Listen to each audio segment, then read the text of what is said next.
女生一个人也可以看世界。今天我将开启第2次的日本之旅。转机的机票是很便宜，就是过夜麻烦。我是如何在机场过夜的？日本入境手续麻烦不麻烦？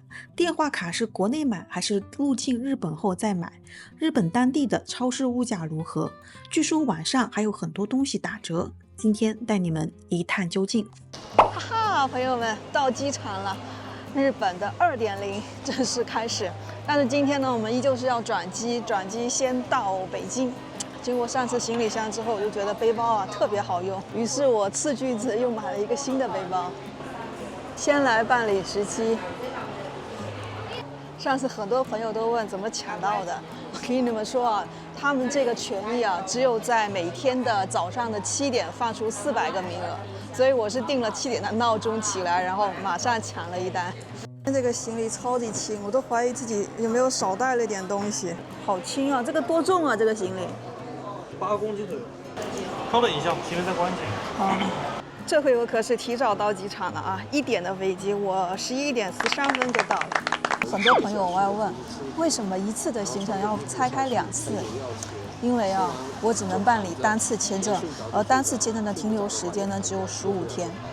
那还有很多朋友在问，日本签证到底现在难不难办？那我们的普通人应该怎么办理这个日本签证？这说起来就复杂了，它涉及到不同的领区，还有自由职业跟在职的办理又是不同的。所以呢，你们可以去上网去找某宝，找一个旅行社，因为现在日本签证就是只能通过旅行社来办理。而现在呢，如果你在3年内有2次出行的记录的话，你就可以换一个3年多次的签证。那在上一段旅程当中呢，因为是樱花季去的嘛，所以呢，基本上是以风景为主。那这一趟旅程呢，我想会更贴近于他们真实的生活。其实也就为了一个比较舒服的候机环境，喝一点咖啡、牛奶跟饼干。这后面是有一个专门的安检通道进去，就是可以不用去值机排队跟安检排队。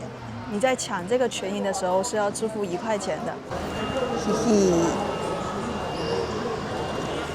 过安检了，朋友们，你们知道吗？做自媒体最烦的就是过安检。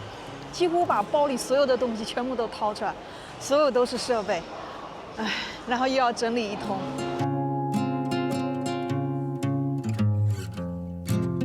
来买一个茶冰淇淋，大红袍冰淇淋。我一个福州人还要通过外地人来告诉我福州这个茶冰淇淋很好吃。带着冰淇淋上来了，嘿嘿。这里有个故事跟大家分享一下，就是每次我在国外遇到外国人问我你来自哪里，中国，然后他们会问具体哪一个省的时候，我都会说北京或者是上海，因为一旦我说起福建他们眼神里面就是一阵迷茫，所以我干脆就说北京。所以这次我们真的要去北京。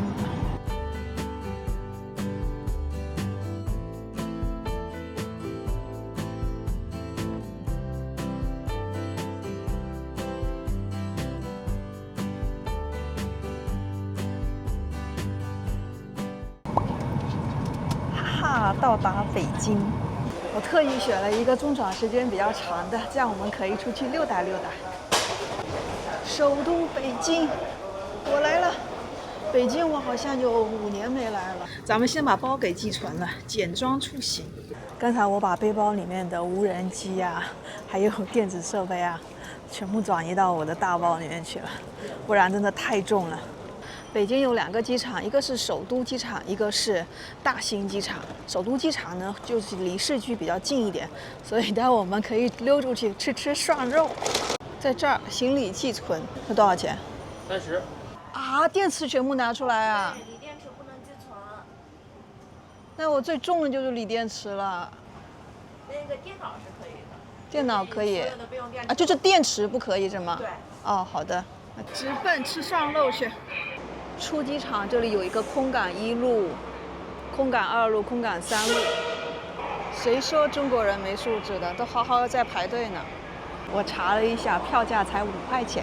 我第一次来北京是我刚参加工作的时候，那个时候公司组织过来培训，因为公司的总部在这儿。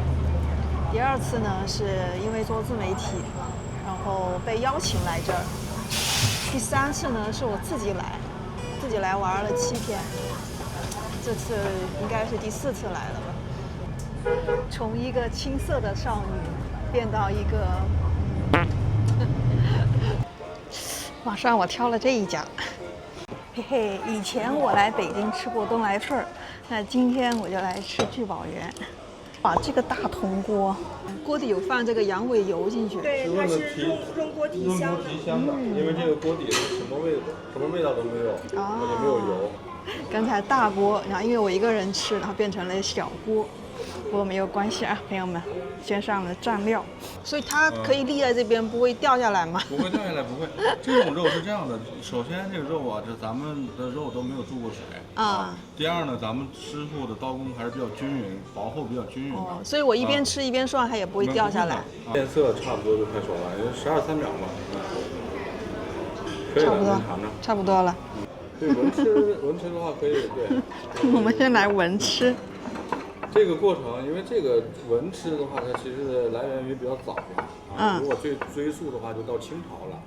那个时候他们讲究一点是吧？还比较讲究一点因为宫廷贵族才有这种待遇和好处第一呢，就是说能保持这个麻酱的一致的口感。因为这么吃的麻酱不会变稀嘛。这是一个。第二个就是这个过程其实也凉了，对嗓子也好一点。对。刚才煮的有点生，这回煮熟一点。他们这边吃套餐的一个人的话，就是60几块钱也有一份，但是我好狠，我点了140多。它如果是60几块的那个套餐的话，它是先切的羊肉1份，就是上脑，然后呢加上一份冰冻的。我觉得过来这边吃冰冻的话就没什么意思。中国之大，火锅的味道也是丰富多彩，而且一定要涮着吃，不要一股脑都倒进去，要不然羊肉就煮老了。我们来一次五吃，整个蘸上去。菜上齐了，朋友们，这个就是我点的上脑，这个是羊后腿肉，然后一点青菜。鱼豆腐我们送了水，肉是不会吃胖的，青菜是不会吃胖的，所以这一顿饭是一个减脂餐啊。还有豆腐，羊上脑。如果你们过来的话，不要总盯着一家，其他家也不错，也可以去的。我这样说是因为没有被老板请客，也没有收广告费，实打实的大实话。在竞争激烈了之后呢，这个地方的东西就会越来越好吃。打了哥们儿，对发票那个。朋友们太神奇了，都吃了1个小时了，它真的没有掉下来耶。结束站证。现在呢是回到机场里面来了，现在的一个重要的任务就是要找一个可以睡觉、可以过夜的地方。穷游嘛，你们懂的。其实一般的机场啊，在入关以前是比较少那种可以休息的，大部分都在入关以后。这里有一些座椅，但是人已经太多了。在国际出发这边座椅倒是挺多的，但是这种椅子不太好睡。继续探索。我发现了一个好位置，这个就在值机柜台下面有几个位置，晚上没有人值机了，就给我们休息。哇，这个位置舒服，哇，躺下了，睡觉了。你们看看我现在的姿势。拿出我的助眠耳塞。晚安啦，大家，明天见。现在是3点39分，醒过来了。没有睡很好，还是不断的醒过来。重新取了行李，背上背包，感觉背上背包还是比较酷一点，就是感觉比我上一个背包感觉负重要更好一点，完全没有压力感。办理值机。我总结出在机场啊，如果你能躺着的话，就别坐着睡觉，坐着睡觉真的好难睡。办好登机牌，进行安检，回魂一把，再来冲火小店。再一次登机，现在是早上的7点20。这次坐的是海南航空。是什么？上次坐安全出口还怪紧张的，而且安全出口的座椅是不能调直的，所以呢，这次他又问我要不要坐安全出口，我说不要了。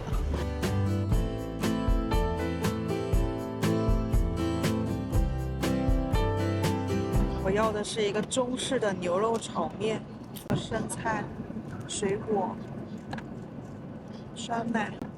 在飞机上面空间有限，只能这么个吃了。这个是东京的成田机场，现在我们要入境海关，不能拍了。这次我已经提前填好了 QR 码，如果没有提前填好电子的 QR 码的话，你就要填纸质的，就非常的消耗时间。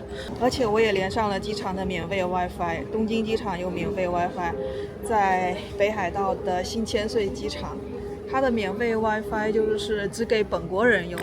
哦，我已经连续2个晚上没睡好了，刚才在飞机上一直都是沉睡的状态，现在稍微能睁开眼睛了。入境的时候非常的丝滑，连回程机票都没看，我还买了，不得不买啊，因为晚点买的话机票就很贵。然后我的停留时间呢又只有15天，实际上是16天。你们买机票的时候可以15天也可以，16天也可以，因为它在护照上面贴的那个贴纸啊，基本上都是给你16天的，就是你要算好第16天的时候是最划算的，但是也存在着一定的风险，就是很有可能航班取消啊等等。如果你带了肉制品、水果进入的话，你就要被罚款300万日元，或者是3年以下。太多了，有点算不过来。15万人民币。在飞机上面，我旁边呢，就是他在吃完飞机餐之后，他们想把水果给留下来，然后大概是意思是带回去吃。然后我就跟他们说，这个必须要吃完，不能够带到日本境内。我还好，那是我救了他们呢。对了，这次我是没有提前在国内买手机卡的，所以要在日本这边本地买。给你们测一下日本的手机卡跟国内淘宝买的差距在哪。然后我们又要解决2件事，电话卡和现金。这里有卖卡的，我看到有一个15天不限量的，不知道多少钱。哇，这要8800呢，有点贵。果然刚出来的价格都比较高。我知道啊，在3楼那边有一个6000的15天。待会去3楼看看，3万日元。过来你就看到这个 shopping 的标志，然后咱们往上走。很多人都问你怎么知道这么多信息的？你从哪里查的攻略？其实都是我刚刚现问的，并没有提前去查，只不过我省略到了那些问的这些环节。这上面有好多餐厅哦。待会可以吃饭。居然有一个品牌叫小日本，机场的寿司1400一盒。找到了。哦 ，OK，Thank you。问了一下这一家，它是没有eSIM 的无限流量的套餐。那我们就去下面，我刚才在下面找了一个7000日元的无限流量套餐。刚才问了711没有，7000日元就相当于人民币的350，然后在某某宝上面可能80块人民币就可以买到15天，然后每天2个 G 的。但是我发现每天2个 G 啊，上次实验过后发现它的流量不知道是不是有虚标，2个 G 根本不够用。后来我又买了2个 G， 后面又发现又不够用，所以咱们这次就奢侈一把，去日本当地买他们当地的卡。我刚才是在出发城的这个柜台问到的。这里提醒大家，千万不要在日本本地购买当地卡，特别是这个柜台，网速跟国内平台买的还要差很多，还会因为你经常刷视频而暂停网络的使用，而且费用是国内的4倍多，所以千万不要买。它也会限制网速，如果你在短时间内大流量的使用流量数据的话，它就会受到限制而变慢。所以避免长时间看视频、拨打网络电话、下载大文件及玩网络游戏。解决完手机卡了，我怎么觉得自己有点冤大头？第一顿吃啥嘞？他们的鳗鱼饭还卖的挺贵，5600，相当于250一份。你们知道国内这一整条鳗鱼才卖60块人民币。这里貌似是日本小吃餐厅，然后很好的一点是他们这里可以一边吃饭一边看飞机。在机场哎，才不到1000日元，天妇罗哇，1580，相当于人民币的75块钱。来这看飞机来了。日本他们自己真正本地的卡，我们是不能去营业厅办理的，因为我们没有他们的身份证。像有些国家呢，就是游客也能去本地的营业厅办，用护照就可以了。但是日本不行。天妇罗大餐，天妇罗本罗，然后这是啥？一点小菜，是包菜。这个是沾天妇罗的汁，味噌汤，米饭。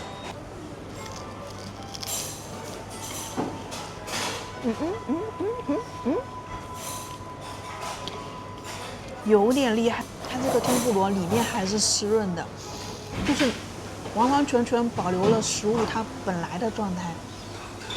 在冬天成田机场这边，它前往市区的线路会有好几条，有3000多的，有1500的，有1000的。当然，我们怎么可能坐最贵的？肯定是最便宜的。这边有写一个 train， 然后我们下去。到了负1层之后，看到这个 KS， 就是京成本线，它会途经浅草、上野等地。然后找到3号站台。还有另外2条线是 Skyliner， 这个是最贵的，3000多。然后第二个是特级，这个是1500左右吧，但是也没有快多少。我觉得1000的成本，从机场到市区对我来讲已经很多了。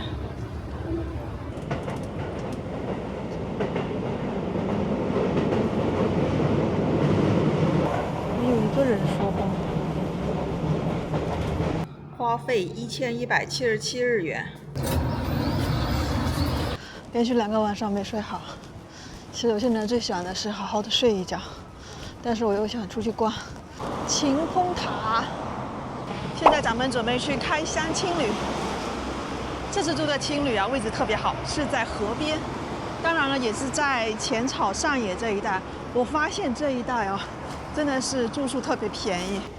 前面就是今天咱们要住的青旅，这个青旅其实风景啊、价格啊都挺理想的，唯一一点不好的是，你们也看了，它离这个电车站特别的近，而且楼上就是桥，所以呢，它这里就是噪音比较大，经常会有电车呼呼而过的声音。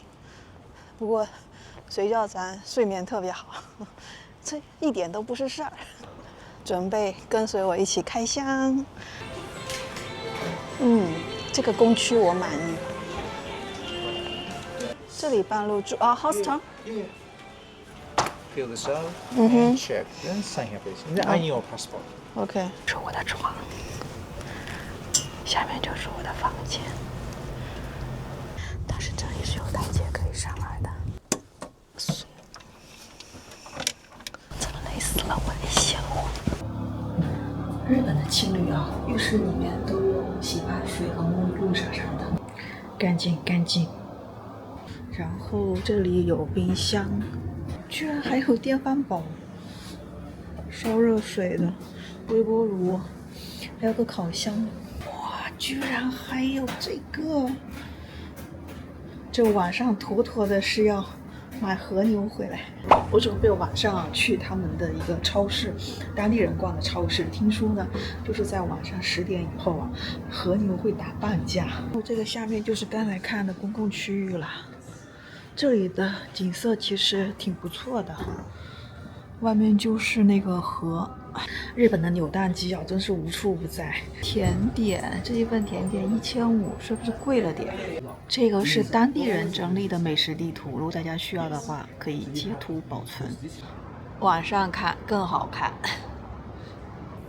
这个桥叫五七桥，这名字好。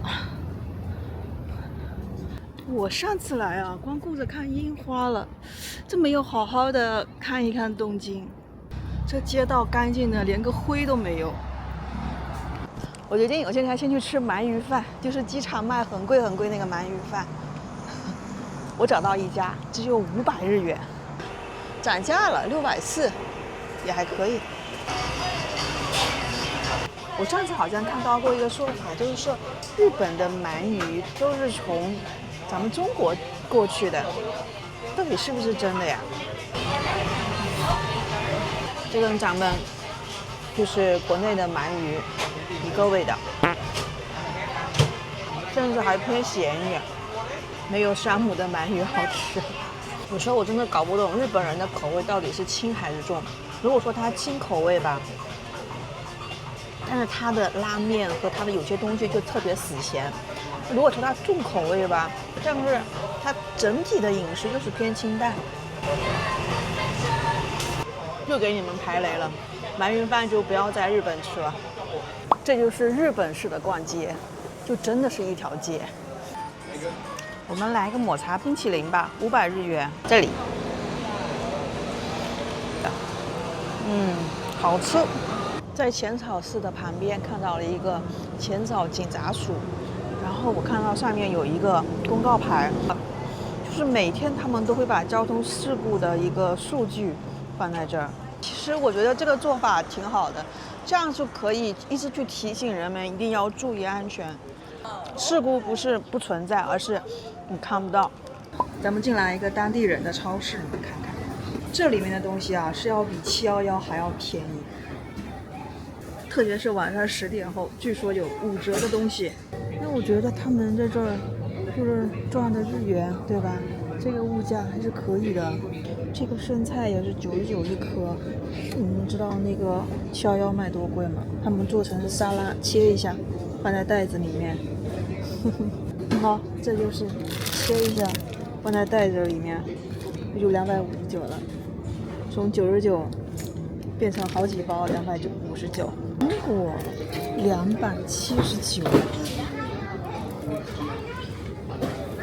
这苹果看起来还行，不怎么磕碜，但也真的贵呀，他们按个卖的。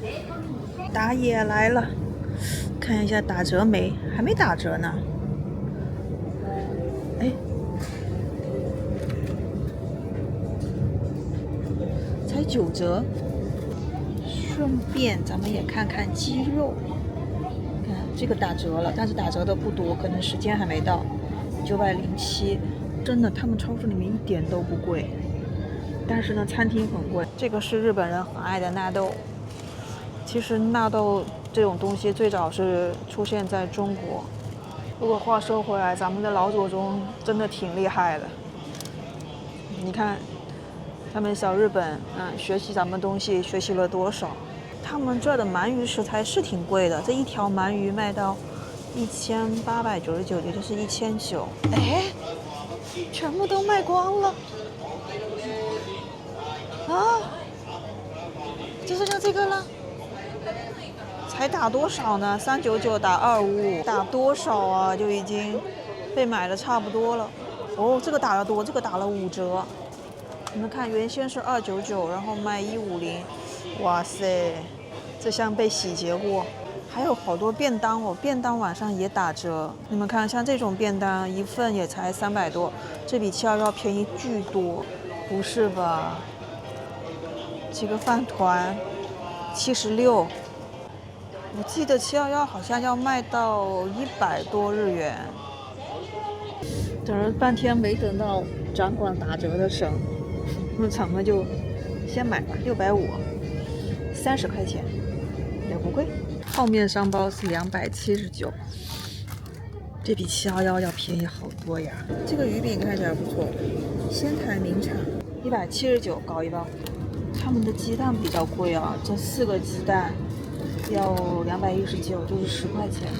还买了点牛奶跟小麦汁，他这个还是自助买单的哦。